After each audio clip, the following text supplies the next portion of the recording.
All right, so I always get this question: how do I know if my ads are working? How do I know if I should scale them? How do I know if I should turn them down? So in this video, I'm going to share with you the KPIs that you need in order for you to properly assess your ads for your fitness business. We're going to go over boosted posts, and we're also going to go over DM ads. Let's start with boosted posts. How do you know what to look for when it comes to a good ad campaign versus a bad ad campaign? Now, with a boosted post, you can typically go for a few different key metrics, and each key metric is going to be different depending on which one you are optimizing for. So there's really two that I would recommend here for a boosted post: either a comment or a profile visit. If you're optimizing for a profile visit, then the key performance indicator, the KPI that you're shooting for, is going to be cost per follower. If you're optimizing for a comment, then the key performance indicator or KPI is going to be cost per comment. When it comes to a cost per follower, essentially how you're going to find this information is that you're going to go to the insights of the boosted post. You're going to click on the ad insights so you know what insights are coming from the ad. You're going to take the amount spent divided by how many followers you gained. So for example, if you spent $100 and you got 50 clients, well, that's a $2 cost per follower. If you spent $100 but got 200 followers, that would be a 50-cent cost per follower. Either one of them can be okay, and I'll explain this in a second. When you're shooting for cost per follower, you want to shoot anywhere between $1 to $3 max. Now, the reason is because anything over $3, you can probably just create a better piece of content that will attract in more followers. Anything less than $1 could risk bringing in a ton of spam leads, and they might not be super quality. So the first thing to look at is, what is your cost per follower? If your cost per follower is, less than $1 all the way up to $3, then you're in a good cost per follower range. If it's more than $3, then you could probably film a new ad and get it below $3. Now, the next thing that you want to look for is quality of the followers. It is not going to do you any good if you're getting a 50-cent cost per follower, but all of the followers that you're getting are not your ideal client. They're not in your demographic, and they might not even be in the same country as you. However, you could be getting a $3 cost per follower, and every single follower is an ideal client that is exactly what you're looking for. So in that situation, the $3 cost per follower is more expensive, but the lead quality is better, which will give you a better chance at signing those as clients. So you have to take that into consideration as well. So the main thing I look for is, number one, is the cost per follower less than $3? And number two, is the lead quality what I'm looking for? If the cost per follower is less than $3 and lead quality is what I'm looking for, then congratulations, you are, you're running a good campaign. At this point, it's going to come down to closing, which we'll talk about those KPIs in a second. Now, the second thing that you want to try to optimize for is a comment KPI. With a comment KPI, typically you'll have a boosted post with the CTA to comment a keyword on your page. And this one, you want cheap comments with the ideal client. And again, the same exact process. Now, comment is a little bit bigger of an action than a follow. And so the actual opt-in is going to be a little bit more expensive, but in doing so, the quality and the intent might be a little bit higher. And so a comment CTA, you might want to shoot for anywhere between $2 to $5 per comment,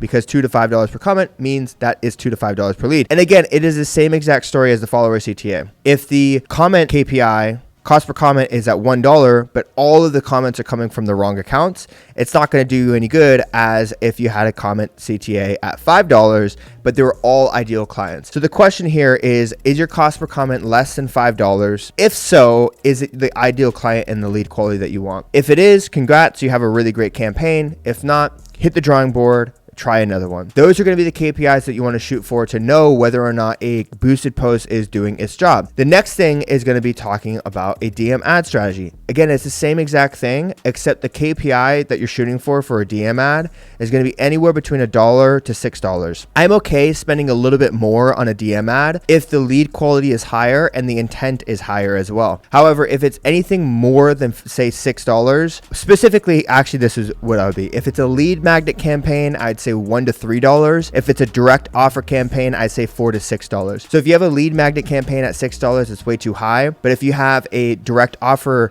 campaign at $6, that is okay. The reason is because a lead magnet doesn't have as much intent. People are opting in for a free resource, but with a direct offer, people are actually opting in for the offer itself. So the intent is way, way higher. So lead magnet campaign is $1 to $3. A direct offer campaign is $4 to $6. With that being said, it's the same exact story. How is the lead quality? Would you rather have $1 cost per message with leads that are not your ideal client? Or would you rather have $3 cost per message with leads that are your ideal client? That's going to be the metric that you want to shoot for, is cost per message and lead quality.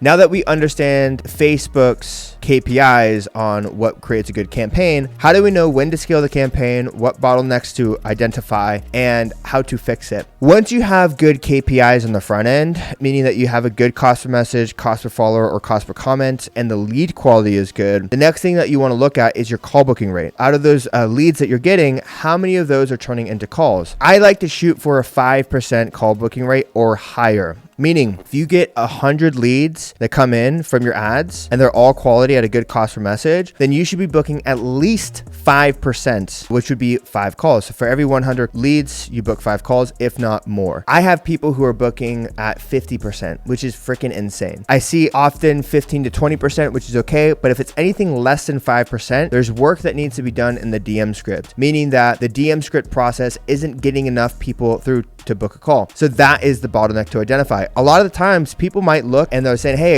I'm not booking calls, these lead quality, it's not doing good. But it's like, no, it's actually the DM script that needs to be changed and adjusted to get more people on the phone. Once you get the front end KPIs and you have a call booking rate that is successfully over 5%, then you're going to look at things like show up rate. Show up rate with ad leads is going to be a little bit lower. So if your show up rate is typically 70%, I like to shoot for 60%. If your closing rate is also going to be a little bit lower, so I like to shoot for 30% cold traffic. If you can get a good cost per message, call booking rate at 5% or higher, a 60% show up rate, and 30% close rate, that is going to be a pretty solid campaign KPIs. If your numbers are anything less than that, if it's less than 5% call booking rate, less than 60% show rate, number one, you have an issue with the DM script that needs to be adjusted. Number two, you have an issue with the sales process that needs to be adjusted to get people to confirm. Last thing that you want to look for is going to be your ROI. So essentially what you want to shoot for is a 2 to 3x cash ROI. That is the most important number I'm looking at. 2 to 3x cash ROI means that if you spend $1,000, then you want to make double or 3 times that 1,000. So if you spend 1,000, then you profitably make $2,000 to $3,000. Revenue ROI is going to be the contract value of what you sold. So, and that should be 5 to 6x, if not matching your cash.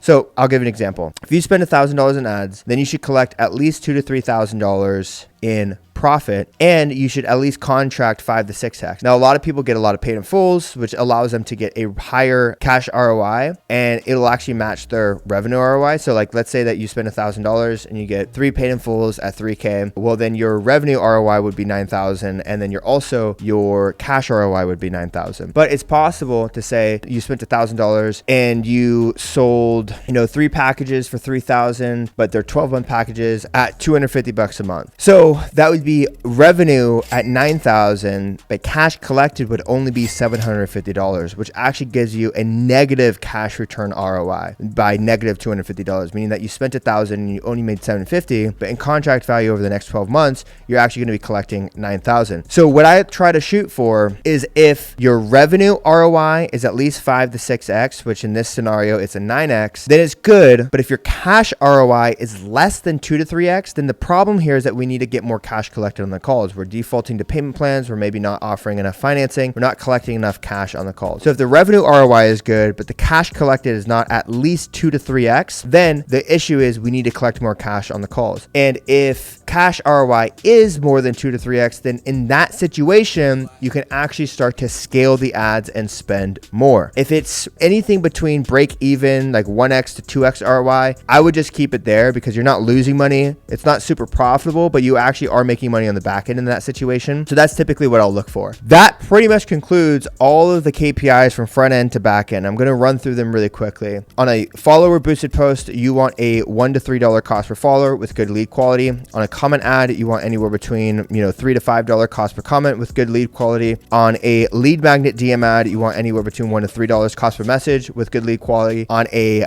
direct offer DM ad, you want anywhere between $4 to $6 cost per message with good lead quality.